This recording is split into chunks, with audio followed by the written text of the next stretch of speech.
देखिए, मैं 21 बार तो आपसे बुलवाऊंगा नहीं, लेकिन एक बार बुलवाऊंगा, जयकार थोड़ा जोर से लगाइए। बोले बांके बिहारी लाल की। आप लोगों की इस सुंदर जयकार की ध्वनि को सुनकर मन में जो आनंद उत्पन्न होता है, और जयकार बोलने से एक चीज और भी है कि आपने कई बार सुना भी होगा कि जब राजा महाराजा लोग युद्ध पे जाते थे तो जयकार बोलते थे, और जयकार बोलने से हमें विजय की प्राप्ति होती है। किसी भी कार्य को कर रहे हैं आप, और यदि जयकार बोलते हैं परमात्मा के नाम की, तो निश्चित रूप से विजय की प्राप्ति होती है। जो लोग बार बार उठ रहे हैं, बैठ रहे हैं, उन सभी मैं कहना चाहूँगा, जो परमात्मा का स्मरण करने के लिए हमें जो कुछ भी समय मिला है 2-3 घंटे का, इसका सदुपयोग करें ताकि हमारे जीवन में शांति प्राप्त हो। जीवन में शांति नहीं, अशांति बहुत है। सब लोग जानते भी हो, आप लोग सब अनुभव भी कर रहे हो, जीवन में स्थिरता ही नहीं है, मन एकाग्रता नहीं है। हम लोग यहाँ कथा सुनने कम, एक दूसरे से बातें करने ज्यादा आए, ऐसा लगने लगा है। बहुत जीवन में उठापटक चल रही है, बैठते नहीं बंदे थोड़ी देर, 3 घंटे की शांति। और जब तक जीवन में शांति नहीं है, तब तक परमात्मा का जीवन में आगमन नहीं हो सकता। एक बार क्या हुआ, आपको मैं कुछ दृष्टांत के माध्यम से बताना चाहता हूँ कि एक बार एक संत महात्मा एक घाट पर जाकर तपस्या करने लग गए। तपस्या लेना, अपना चिमटा गाड़ दिया, कमंडल रख लिया पास में, बैठ गए ध्यान में माला लेकर के। अब वो बैठे बैठे माला फेर रहे थे, और कुछ समय पश्चात वहां पर कपड़े धोने के लिए जिस शिला के ऊपर जो संत महात्मा बैठे हुए थे, वो शिला एक धोबी की थी जो कपड़े धोता था उसको। अब महाशय जी का आगमन हुआ कपड़े धोने के लिए, महाराज जी उनकी शिला के ऊपर बैठे हुए थे। उनने कहा चलो कपड़े वपड़े गीले करूं, तब तक महाराज उठ जाएगा। लेकिन महाराज जी क्या अपने ध्यान में बैठे हुए थे। कुछ समय पश्चात जब कपड़े वगैरह गीले कर लिया, सब हो गया उसका काम, उसने बोला महाराज जी उठ जाइए, अब अपनी जगह पे जाइए आप। महाराज जी ने ध्यान नहीं दिया, बैठे रहे, क्योंकि वो समाधिष्ठ थे। उसने कहा कि अब एक और बार कह रहा हूँ, उठ जाइए आप यहाँ से। महाराज जी नहीं उठे, संत महात्मा थे, ध्यान में थे। अब जो उसके पास कपड़े उलटने का भी कुछ रहता है ना, उसने बोला रुक जा महात्मा, तेरे को आज बताता हूँ, उठ नहीं रहा है, बहुत देर से तेरे को कह रहा हूँ, सुन नहीं रहा है। जब ज्यादा देर हो गई तो वो आगे बढ़ने लगा मारने के लिए। बोले बहुत देर हो गई, बहुत देर से नाटक नौटंकी करके बैठा हुआ है।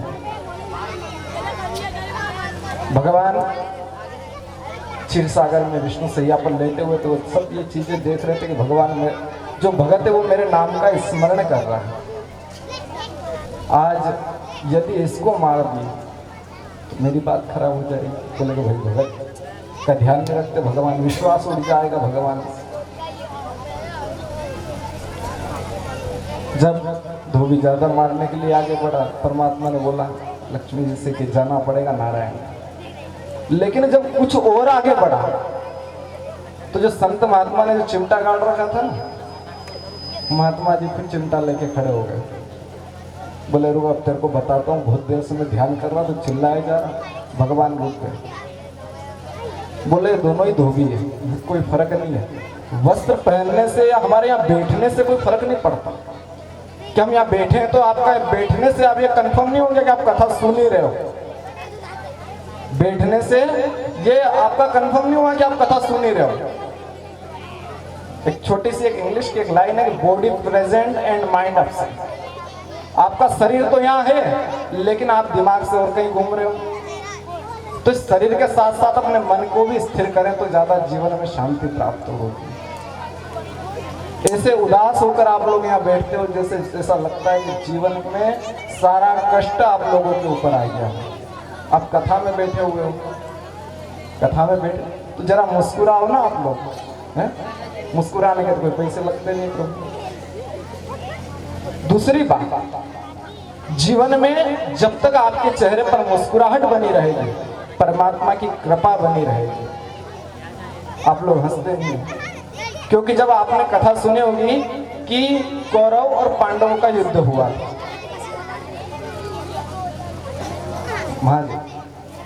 कौरव और पांडव का युद्ध हुआ, एक तरफ भगवान कृष्ण थे, एक तरफ शकुनी था। शकुनी दुर्योधन से हमेशा एक ही बात कहता था, क्या कि सब करना लेकिन इस कन्हैया की हंसी से बच के रहना, तो कन्हैया की मुस्कुराहट से बच के रहना। और वो बचा, मुस्कुराते उसको बहुत क्रोध आता था और उसी हंसी को पांडवों ने स्वीकार किया, तो पांडवों की विजय हुई और दुर्योधन की हार। कहने का तात्पर्य है कि जीवन में मुस्कुराहट, खुशी हमेशा रखो। क्योंकि आप कभी भी गए होंगे, मंदिर गए होंगे, किसी भी फोटो में भगवान का भी आपने देखा होगा, तो भगवान का हाथ हमेशा ऐसा ही रहता है, ऐसे ही रहता है ना, आशीर्वाद देते हुए। वो नित्य प्रति आपको तथास्तु ही कहते हैं, एक ही बात कहते हैं, तथास्तु। आपने प्रणाम किया तो भी तथास्तु, नहीं किया तो भी तथास्तु। यानी आप जिस दशा में हो वैसे रहो, प्रसन्न हो तो प्रसन्न रहो, मुंह लटका के बैठे हो तो हमेशा ऐसे ही बैठे हो। वो तो हमेशा यही कहते तथास्तु। आप उनके सामने जब भी जाओ मुस्कुरा के जाओ। आप रोते गाते जाते हो, भगवान कहता है तथास्तु, तो हमेशा ही रोता रहे। गलत है क्या? हम जिस स्थिति से परमात्मा के पास में जाते, परमात्मा कहता है तथास्तु। और आप देखना, हमेशा हम दुखी होकर ही परमात्मा के पास में जाते हैं। कभी सुखी होकर गए हैं क्या? कौन कौन जाता है सुखी हो? नित्य प्रति हमारी कोई न कोई कामना लेकर परमात्मा के पास जाते हैं। परमात्मा कहता है तथास्तु, तू ऐसा ही बना रहे, हमेशा मांगता रहे। हम जब भी परमात्मा के मंदिर में जाएं, हमारा भाव यही होना चाहिए कि परमात्मा जो तूने दिया उसमें हम प्रसन्न रहें, उसमें हम खुश रहें, तो जीवन में सुख आएगा। क्योंकि आप जैसा नंबर डायल करोगे वैसा ही फोन लगेगा। गलत डायल करोगे गलत खोल जाएगा।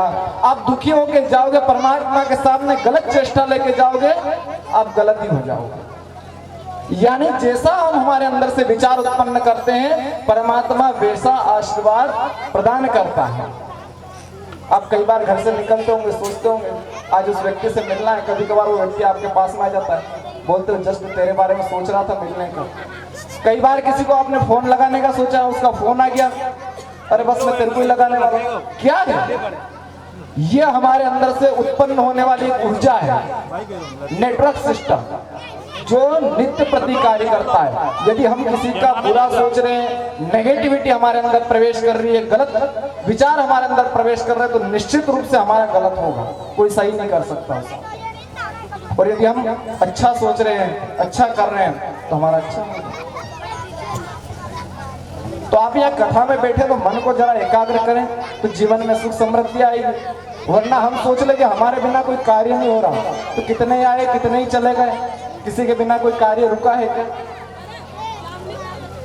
किसी के बिना कोई कार्य रुका है? कितने ऐसे विचार करते करते चले गए कि हमारे बिना ये कार्य बंद हो जाएगा, खराब हो जाएगा, ये व्यवस्था नहीं हो पाएगी। गलत सोच। आप यहाँ जितना समय परमात्मा का स्मरण करने के लिए मिला है, स्मरण करें, जिससे हमारे जीवन में सुख शांति आए। और जब भी समय मिले परमात्मा को स्मरण करते रहे। कल के बारे में थोड़ी सी सूचना है। कल भगवान कृष्ण का रुक्मिणी के साथ में विवाह संपन्न होगा और कंसवध होगा। बारात पिछली बार भी बहुत धूमधाम से गांव वाले लेके आते हैं, छायन के बंधु। इसी प्रकार इस बार भी ऐसे ही बारात आएगी। आप सब लोग स्वागत के लिए यहाँ पधारे। और कल कन्यादान भी होगा। कन्यादान में जो भी आपसे बने, गाड़ी वाड़ी आजकल तो नॉर्मल बात हो गई, टू व्हीलर पे,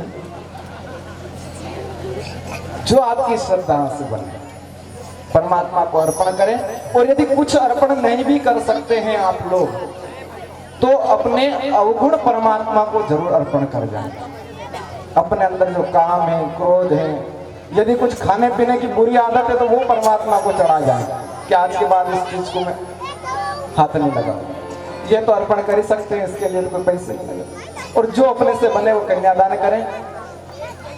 आज कथा को आगे बढ़ाते हुए अभी गोवर्धन पूजन की ओर चलते हैं। जय श्री कृष्ण, जय श्री राधे।